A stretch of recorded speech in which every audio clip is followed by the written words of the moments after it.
नमस्कार विद्यार्थी मित्रांनो, ह्या एपिसोडमध्ये जे आपल्याला प्रॉब्लेम घ्यायचा आहे त्या प्रॉब्लेममध्ये साहिल आणि निखिल हे दोन जुने पार्टनर दिले आहेत.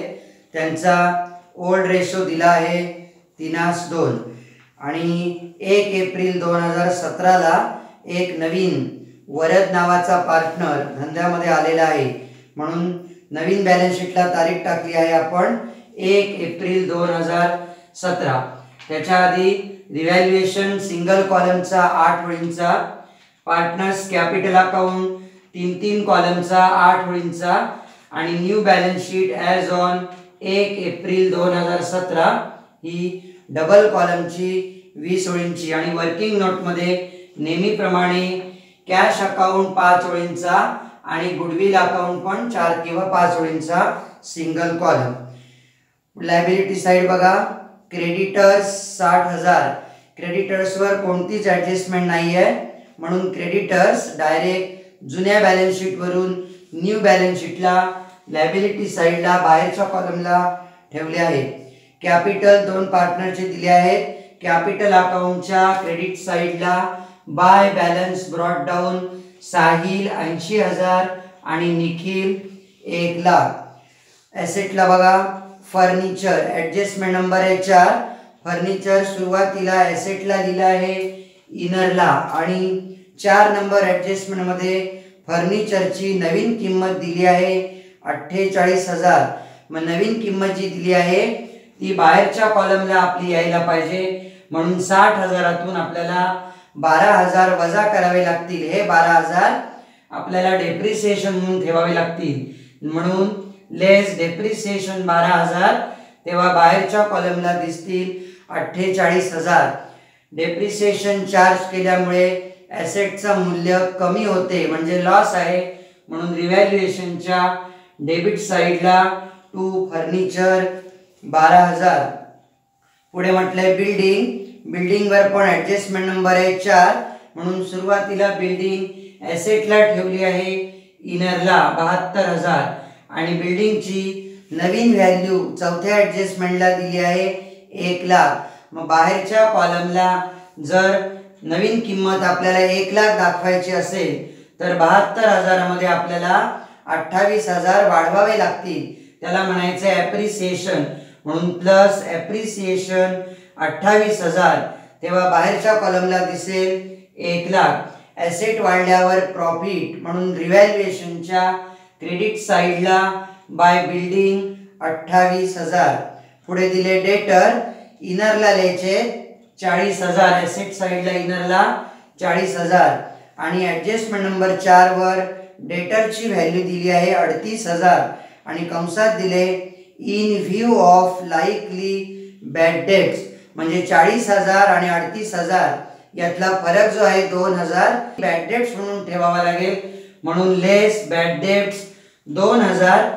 तेव्हा बाहेरच्या कॉलमला दिसतील 38,000 आणि डेटर कमी झाले बॅड डेट्समुळे त्याच्यामुळे हा लॉस आहे म्हणून रिव्हॅल्युएशनच्या डेबिट साइडला टू बॅड डेट्स 2,000. पुढे दिले क्लोजिंग स्टॉकचं मूल्य कमी पण झालं नाहीये वाढलं पण नाहीये म्हणून डायरेक्ट ॲसेटला ठेवलं आहे क्लोजिंग स्टॉक बाहेरच्या कॉलममध्ये 48,000. पुढे कॅश इन हँड कॅश अकाउंटच्या डेबिट साइडला टू बॅलन्स ब्रॉट डाऊन 20,000. आता पहिली ॲडजस्टमेंट बघायची आहे. वरद नावाचा जो नवीन पार्टनर 1 एप्रिल 2017 पासून आपल्या धंद्यामध्ये आलेला आहे. 1,00,000 रुपये कॅपिटल म्हणून धंद्यामध्ये आणलेले आहेत. मग नवीन पार्टनरनी वरदनी भांडवल म्हणून जर 1,00,000 रुपये आणले असतील तर त्याची एंट्री होणार cash account debit to Varad's capital account म्हणून कॅश अकाउंटच्या डेबिट साइडला टू वरद्स कॅपिटल अकाउंट 1,00,000 आणि कॅपिटल अकाउंटच्या क्रेडिट साइडला बाय कॅश वरदच्या कॉलममध्ये 1,00,000. दुसऱ्या ॲडजस्टमेंटला he was also to pay ₹40,000 as his share of goodwill. हा जो नवीन पार्टनर आहे वरद त्यांनी 40,000 एवढी रोख रक्कम गुडविल म्हणून आणली आहे. म्हणजे नवीन पार्टनरने आणलेली गुडविल आपण धंद्यामध्येच ठेवतो म्हणजे ती जुन्या दोन पार्टनरच्या नावावर ट्रान्सफर करतो, म्हणून हा पण गुडविलच्या टेबलमधला ए पर्याय आहे. त्याच्यामुळे दोन एंट्री होतील. पहिली entry cash account debit to goodwill account, म्हणून कॅश अकाउंटच्या डेबिट साईडला टू गुडविल अकाउंट 40,000 आणि गुडविल अकाउंटच्या क्रेडिट साईडला बाय कॅश अकाउंट 40,000. आता आणलेली गुडविल 40,000 आपल्याला दोन जुन्या पार्टनरच्या नावावर ट्रान्सफर करायचे असते सॅक्रिफाईस रेशोमध्ये. पण सॅक्रिफाईस रेशो आपण कधी काढू शकतो? प्रॉब्लेममध्ये न्यू रेशो दिला असेल तरच. या प्रॉब्लेममध्ये तिसऱ्या ॲडजस्टमेंटला न्यू रेशो दिलेला आहे, त्याच्यामुळे आपल्याला गुडविलची एंट्री सॅक्रिफाईस रेशोमध्ये करावी लागेल. त्याकरता अगोदर सॅक्रिफाईस रेशोचं कॅल्क्युलेशन करून घ्यावं लागेल. सॅक्रिफाईस रेशोचं सूत्र आहे old ratio minus new ratio. साईलच्या समोर ओल्ड रेशोच्या खाली ठेवले 3/5 मायनस न्यू रेशोच्या खाली साहिलच्या समोर ठेवले 3/8. तसं निखिलच्या समोर ओल्ड रेशोच्या खाली 2/5 आणि न्यू रेशोच्या खाली 2/8. छेद भिन्न आहेत त्याच्यामुळे डायरेक्ट गुणाकार केला आहे. 5×8 40 आणि मग क्रॉस गुणाकार केला आहे. 3×8 24 वजा 3×5 15, तेव्हा 24 वजा 15 म्हणजे 9/40.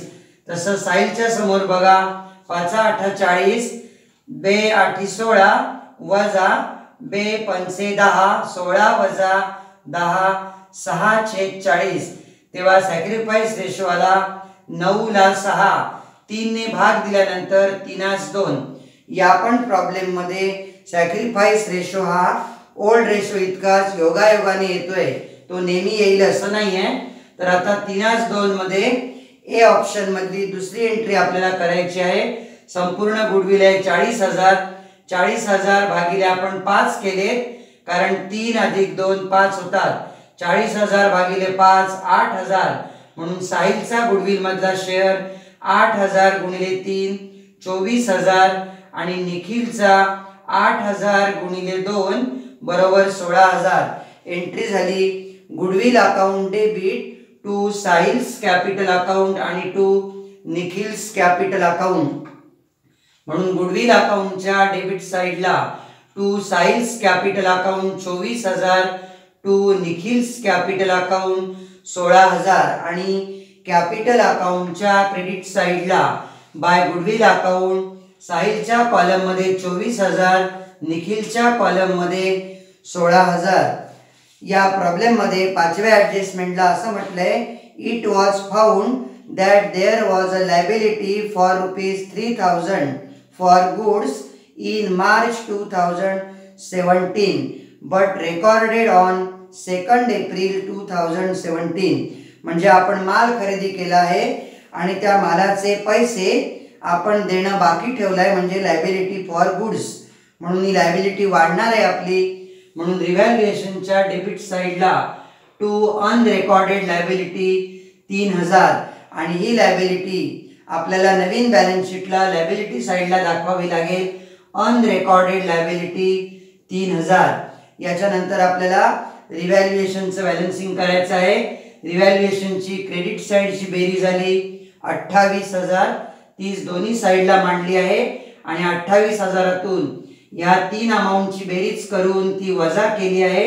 तेव्हा डेबिट साइडला फरक आला आहे 11,000.